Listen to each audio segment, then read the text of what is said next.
¿Se escucha? Sí, se escucha. Ahora estoy entrenándome con este equipamiento. Nosotros en Cuba no tenemos estas cosas. Por eso nos invitamos uno a nosotros. Buenas tardes, soy Jorge. Y en el nombre de nuestra iglesia quisiera agradecerle a todos los presentes por el apoyo que le están dando a este servicio especial en español. Como buenos apoyeron, el pastor David, habló conmigo para que dijera algunas palabras acerca del Evangelio. Así que lo que van a escuchar no es nada nuevo, es algo que ha venido siendo predicado por muchos pastores desde el principio del cristianismo. En lo que a mí refiere, yo respeto mucho lo que dice el pastor David, pero en lo que a mí refiere, yo no soy pastor, no soy profeta, yo no soy predicador. Yo simplemente soy otro siervo que está tratando de cumplir con la gran comisión de Jesucristo. Y gracias a la bondad de Dios, tengo la oportunidad de hacerlo hoy aquí con ustedes. Comencemos con una oración. Te pido, Padre, que nos bendigas hoy con el poder de tu palabra. Permite que tu evangelio fluya desde ti hacia nosotros como fuente de agua viva.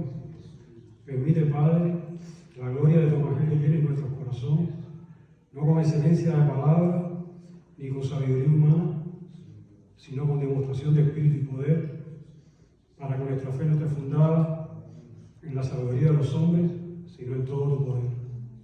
En el nombre de nuestro Señor Jesucristo. Amén.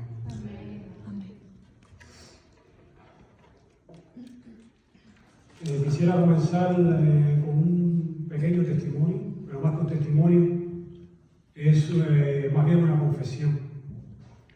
Yo suelo trabajar en una línea de producción donde todos los trabajadores trabajan uno muy cerca del otro y tenemos la oportunidad de compartirlo con el otro donde estamos trabajando. Y había un compañero mío que él era muy sociable y bueno, siempre nos estábamos ayudando unos a los otros. Recuerdo que en una ocasión yo como que estaba medio enfermo, me sentía muy mal, y él tuvo la bondad, tuvo la generosidad de buscar unas pastillas para mí, y no solo eso, se quedó al lado mío por el resto del día, haciendo parte de todo su trabajo y parte de mi trabajo, solo para garantizar de que yo llegara al final del día, y por esto le voy a estar completamente agradecido. Una mañana no se presentó al trabajo y recibimos la noticia de que había tenido un derrame cerebral. Al principio no le prestamos mucha atención a esta noticia porque pensamos que como era joven se iba a recuperar rápido, pero como al cuarto día recibimos la noticia de que había empeorado y que no se pudo hacer nada, había fallecido. Entonces esta noticia me impactó mucho. Empecé a llorar descontroladamente, tapaba mi cara con la máscara de soldado para que los otros compañeros que trabajan conmigo no vieran en qué estado yo estaba. Lloraba y lloraba continuamente. Y no solo por él, sino más por mí, por mi alma. Porque no sabía cómo le iba a explicar a Jesucristo, que había trabajado 3 años con él, codo con codo, y que nunca le había hablado del Evangelio. No sabía cómo le iba a explicar a Jesucristo, que había trabajado tanto tiempo con él, y nunca le había hablado del reino de Dios. Eso mismo que Jesús define como una perla preciosa que un mercader encontró y vendió todo lo que tenía para obtenerlo. Esto me tuvo por mucho tiempo dolido, y es que sin el Evangelio no hay perdón de pecado, sin el Evangelio no hay salvación. No se puede tener vida eterna si no se tiene fe en Jesús. Porque no hay otro nombre bajo el cielo dado a los hombres en que podamos ser salvos. Amén. Y ahora nos preguntamos qué cosa es este Evangelio que para mí era tan importante compartirlo con él.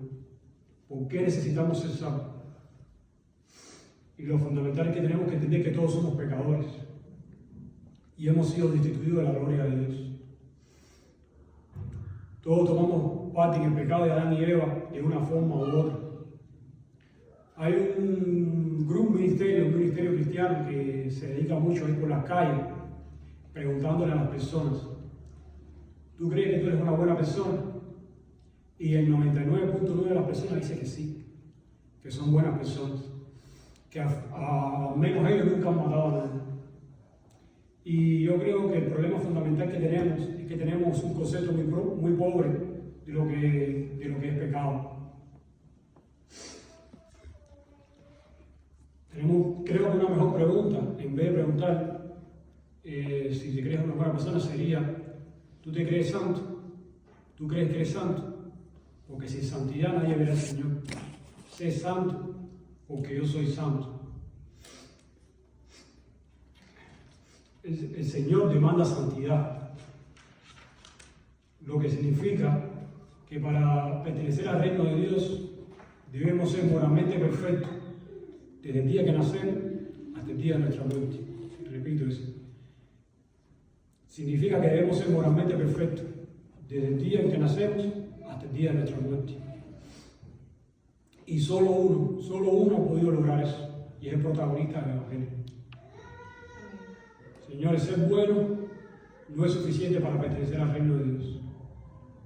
Ser bueno no es suficiente para pertenecer al reino de Dios. El cielo no va a estar lleno de buenas personas. Va a estar lleno de personas que creyeron en Jesucristo. Y el infierno no va a estar lleno de malas personas. Va a estar lleno de personas que no creyeron en Jesucristo. Ahora, ¿de qué debemos ser salvos? ¿De qué peligro nos salva el Evangelio? El Evangelio es un camino para escapar de la ira de Dios. Y sé que muchas personas piensan que la ira de Dios es algo mitológico, que existe solo en cuentos de hadas, que el amor y la misericordia de Dios van a entrar toda su ira. Pero estamos equivocados. La ira de Dios está en la Biblia desde el primer libro hasta el último, desde Génesis hasta Apocalipsis. Adán y Eva fueron expulsados del Edén por un solo pecado. En el tiempo de Noé, todo ser viviente fue destruido por las aguas que mandó Dios. Sodoma y Gomorra, una ciudad entera destruida por un fuego que cayó del cielo. El pueblo de Israel, el pueblo de Judá, fue enviado al exilio a Babilonia por idolatría. Ananías y Zafira cayeron muertos por mentiras al Espíritu Santo. El mismo Jesús nos dice: no temáis al que puede matar el cuerpo, mas el alma no puede matar. Temed más bien al que puede matar el cuerpo y el alma en el infierno. ¿Y para qué vamos a hablar del último libro de la Biblia? Si el nombre lo dice todo, Apocalipsis. Muchas personas no comprenden que Dios es santo y que habita en un lugar santo. Él no tolera el pecado, está en guerra total contra él. Y está completamente determinado a eliminarlo. Porque tú no eres Dios que se complace en la maldad. El malvado no habitará junto a ti. Entonces, ¿qué es este Evangelio que tiene tanto poder? ¿Qué es este Evangelio que puede liberarnos de la ira de Dios? Nadie describe mejor el Evangelio que el apóstol Pablo. Él lo predica en casi todas sus cartas. ¿Quién mejor que Pablo para decirnos qué es el Evangelio? Porque ¿qué motivación podría tener Pablo, un fariseo, para volverse cristiano y predicar el Evangelio? Dinero, poder, sexo, nada de esto en tú. Por el contrario, todo lo que era para él ganancia, lo estimó como perdido por amor a Cristo. Los comentaristas de la Reina Valera nos dicen que una de sus exposiciones más completas está en las primeras cartas de los Corintios, donde dice primera de Corintios 15, del 1 al 4. Se los leo. Además os declaro, hermanos, el Evangelio que os he predicado, el cual también recibisteis, en el cual también perseveráis, por el cual asimismo, si retenéis la palabra que os he predicado, sois salvos. Si no, creísteis en vano, porque primeramente os he enseñado lo que asimismo recibí, que Cristo murió por nuestros pecados, conforme a las Escrituras, y que fue sepultado, y que resucitó el tercer día, conforme a las Escrituras.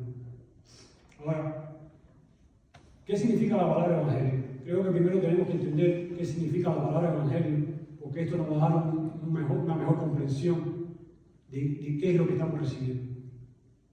La palabra evangelio proviene del griego. Es una combinación de palabras que significa buena noticia, buena nueva, buen reporte. Hay una leyenda antigua que es muy usada por todos los predicadores para ilustrar el significado de esta palabra, y es la batalla de Maratón. En la batalla de Maratón, el imperio persa envió uno de los más grandes ejércitos del mundo antiguo a invadir Atenas, Grecia. y los atenienses se vieron obligados a enviar hasta el último hombre al campo de batalla. Pero aún así los persas lo superaban en número de 10 a 1. Así que la esperanza de detener el avance persa, la esperanza de victoria, era prácticamente nula.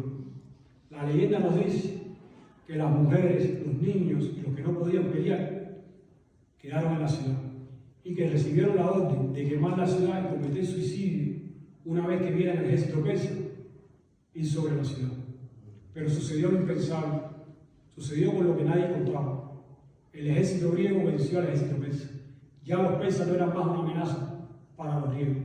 Entonces el general griego, en temor de que en la ciudad se llevara a cabo lo que estaba planificado, porque no sabían lo que había sucedido, escogió su hombre más veloz y lo mandó con las buenas nuevas a la ciudad.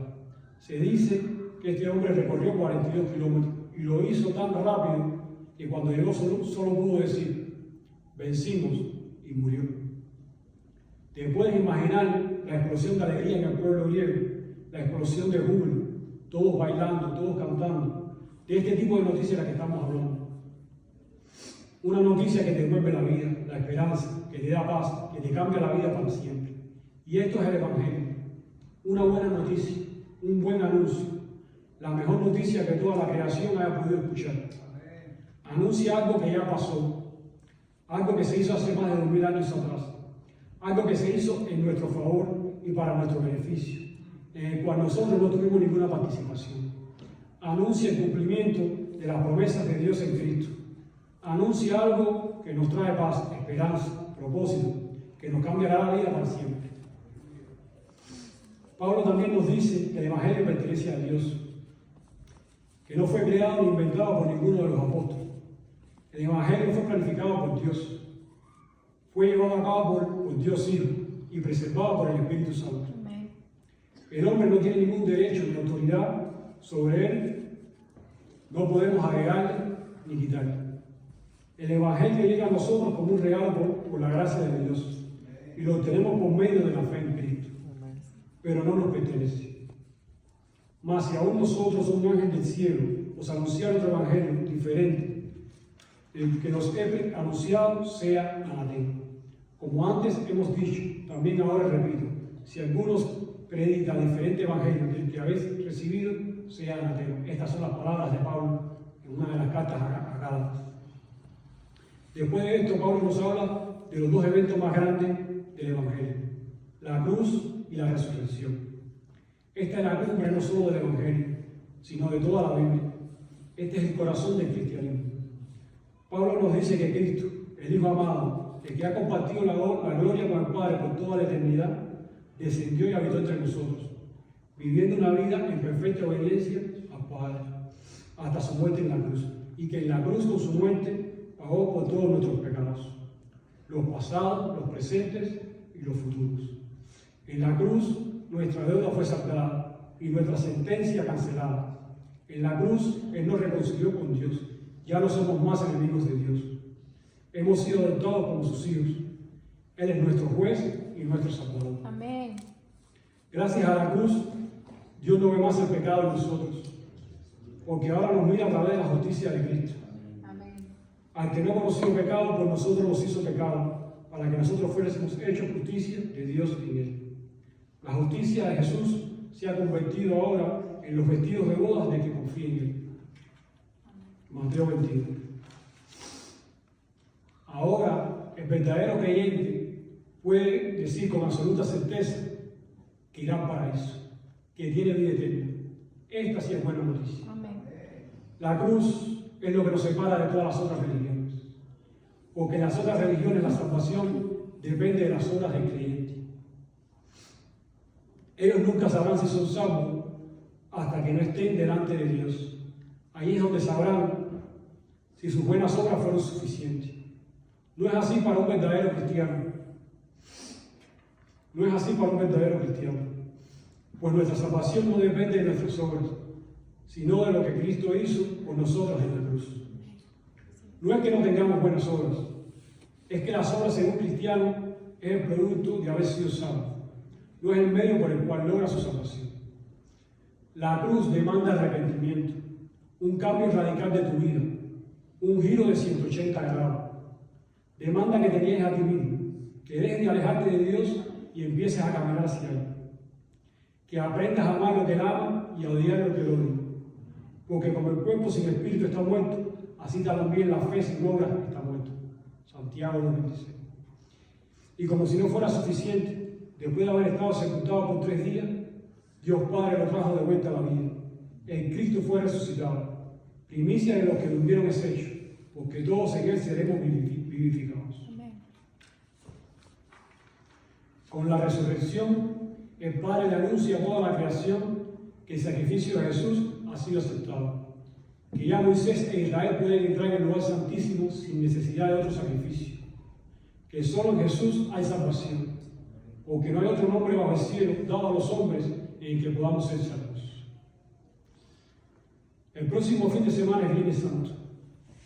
¿Cómo pensamos celebrar este gran regalo que Dios ha puesto en nuestras manos? ¿Sabías que según el Centro Global de Estudios Cristianos hay alrededor de 2,6 billones de cristianos en el mundo? O 2,6 billones de personas que profesan ser cristianos en el mundo. Y que muchos pastores y teólogos afirman que si el juicio final es hoy, más de la mitad de los cristianos no serían salvos. Estamos hablando de 1,2 billones de personas. Si a eso le sumamos al resto de la población mundial, que no es cristiana, podríamos concluir que de 8 billones de personas, aproximadamente el 12%, 1 billón de personas será salvo. El otro 88%, 7 billones de personas, serán condenadas al lado del fuego. 7 billones de personas, lo que considero algo realmente terrible y triste.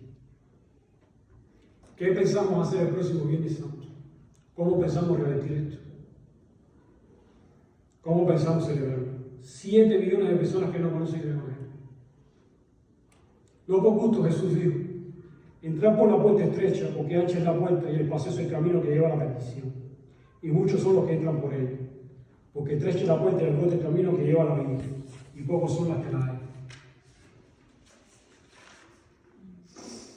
Permítame cerrarle con otra historia. Pero esta vez no es mía. Esta es la historia de un hombre de la Segunda Guerra Mundial, llamado Desmond Doss, un médico de combate que sirvió en el ejército de los Estados Unidos y que fue condecorado con la medalla Valor.